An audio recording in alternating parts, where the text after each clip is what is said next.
This guy might have just changed weightlifting forever.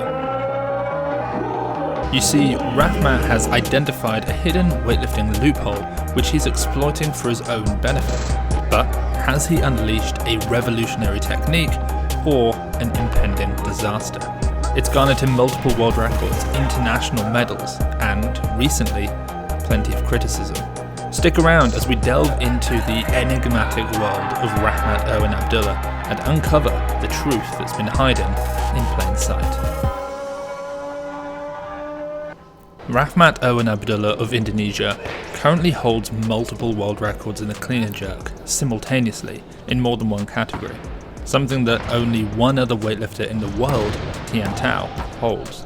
Not only has he extended Shizi Yong's 73 kilo world record by 3 kilos, but he also beat Carlos Nassar's 81 kilo world record, weighing more than 4 kilos less than Nassar. But it's the way he's setting these world records which is truly changing the sport. To put his clean and jerking into perspective quickly, he has a stronger clean and jerk by Sinclair than modern greats like Liu Xiaojun, Shizi Yong, Tian Tao and Ruslan Nureddinov, and he's done it in multiple categories, within which at times he's the lightest lifter by nearly 10 pounds. But as I said, it's the way he's setting these world records which is causing so much disruption and conversation, ultimately changing the sport. You see, Rahmat entered weightlifting at a senior international level back in 2018, and he did so, as most weightlifters do, in the B session, but he never really ever left. A B session is essentially a session on the competition platform with slightly lower ranked weightlifters compared to their A session counterparts. When an athlete enters a competition, they provide what's called an entry total, which, to make a slightly complicated concept nice and simple, is a rough approximation of their total, of what they're going to hit. But here's where Rahmat is essentially exploiting, fairly it's worth adding, a weightlifting loophole. He's not the only one, by the way, he's now sort of started a bit of a movement here. You see, in weightlifting, you can't put in an enormous entry total in order to get onto the televised A session, the A session with commentary from me and Max Ater, and then just lift way less. I, for example, couldn't write 380 kilos to get into the men's 96 kilo A session and then only lift 250 kilos. That's against the rule. There's what is known as a 20 kilo rule, which again, simply put, just makes sure that your two opening attempts, when added together, are within 20 kilos of your entry total. So there's a rule that prevents decent athletes from lifting with superstar athletes. But there's nothing that stops the superstars, or in our case, Rahmat, lifting with decent lifters. At the 2020 Olympic Games, a young 20-year-old Rahmat Abdullah competed in the B session. I guess he's a B session type of lifter, we all thought. But then he snatched 152 kilos, and more impressively, clean and jerked 190 kilos. 342 kilos in the total, a bronze medal in the Olympics from the B group. Shizi Yong, the winner and at that point now a 2-time Olympic champion and holder of all world records, didn't see him coming. Couldn't have seen him coming. He wasn't even there to be seen, and yet his strength was beginning to ripple out. But why did he lift in the B session? He was more than strong enough to lift in the A session, and he must have known that he was looking for a medal. So why did he do it, and why does he continue to do it? Well, there are actually pros and cons to this novel method, which we'll talk about later in the video. But first, let's continue on with his story. Also, what you're watching here is Rahmat training at the World Weightlifting Championship 2023. You can enjoy his unique technique, the huge double knee bend, slowing in the middle of the pull, and then arguably the most powerful triple extension in the sport. Oh, and also, you've probably noticed how incredibly muscular Rahmat Erwin Abdullah is. He does a lot of bodybuilding, and his father, Erwin Abdullah, who was also a successful weightlifter, did a lot of bodybuilding too. Here's his dad with the pose of the gods on the platform. So if you wondered why Rahmat poses after his wins, that's why. Their father-son relationship is just epic. And given this current conversation, it would be remiss of me to not let those of you who want to look muscular whilst also focusing on your weightlifting know about our bodybuilding focus program at Weightlifting AI. It's one of our many program focuses that you can select, and it ensures that your goal of being as jacked as possible is fulfilled while also working on your snatch and clean and jerk. Think Cloak of 2011. You can try the Bodybuilding Focus program for free with code 2weektrial at weightlifting.ai. The link is down below. That's code 2weektrial at weightlifting.ai. So where were we? The year following Rahmat's Olympic B session medal, he did what most weightlifters do. He lifted in the appropriate category at the 2021 World Championships. Perhaps he wanted to try out an A session, or perhaps he knew he could win and therefore wanted to experience his first World Championships gold medal actually winning and celebrating on his final lift. That's certainly one of the downsides to competing in the B session. You can't actually celebrate a win because the A session lifters haven't even lifted yet. You just have to make some lifts and then sit back and wait for a few hours to find out if you did actually win. And here he did win. He won the 2021 World Championships. He loaded up 192 kilos on his final attempt, he hit it and celebrated the way that his father used to.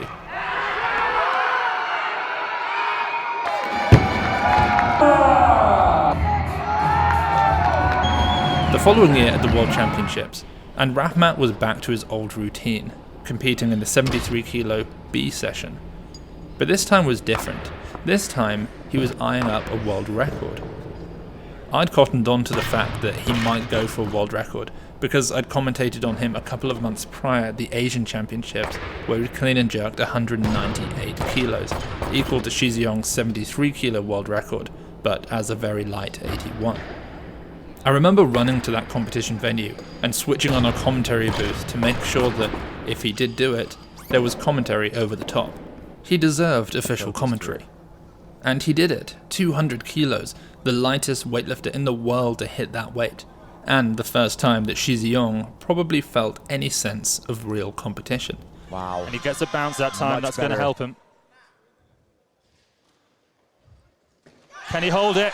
Can he hold it? 200 kilos! Wow. It is a new world record. Oh my word, he cannot believe it. What an incredible moment for Indonesia. His father on the other side of the platform is he going to give us the flex? looks Will he give so us the happy. double bicep? Here it comes, here it comes. And there we go. It's the double bicep. In the A session later that day, nobody could beat his total. Rahmat was a world champion again, but this time from the B session. And so here we are at the World Championships 2023. Rahmat competing this time as an 81 kilo lifter, but only weighing 76.67 kilos, basically a 73 who just didn't cut. And again, he entered himself into the B session. Oddly enough, in the snatch he only took a very light opening lift at 145 kilos, and then declined his following two attempts. Clearly, he wasn't looking to set a huge total. When he was asked by journalist Brian Oliver from Inside the Games why he only snatched a light opener, Rahmat replied, laughing, "It was just a warm-up for the clean and jerk." When asked why he likes to compete in the B session rather than with the best athletes in the world in the A session, he said, "I prefer B sessions because the timing is better for me. It feels more like a training session than a competition. But maybe I'll go for an A session at the Asian Games." Which, by the way, he did do just 3 weeks after this competition, where he broke his own 73 kilo world record again with 201 kilos, now 3 kilos more than Shi Xiong's best. But this response is the crux of the whole thing. Rahmat likes to be able to time things better. He has more control, just like in a training session. He can follow himself for all attempts, because he opens up after everyone else in the B session has finished lifting. He knows exactly how many attempts out he is. He doesn't have to wait for 15 minutes in between lifts. He can just calmly build up to a new world record. The downside, of course, is that the later athletes can see what he's lifted and then, between themselves, battle it out. He essentially removed himself from the competition. There's a downside for the fans too. we don't get to see the battle between the best weightlifters.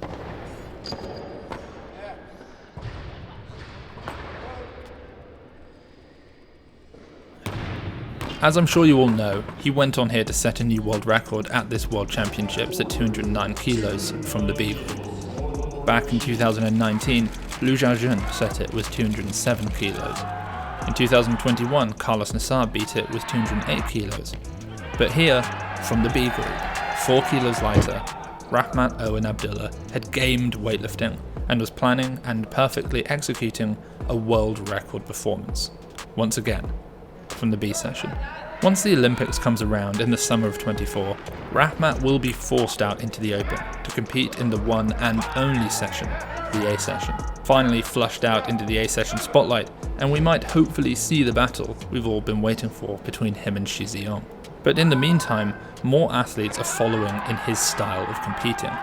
At this World Championships, we saw medals in the total coming from outside the A session in the men's 61s, 67s, 73s, 81s and 102s. Even on the women's side, a few athletes did similar things. So what do you think?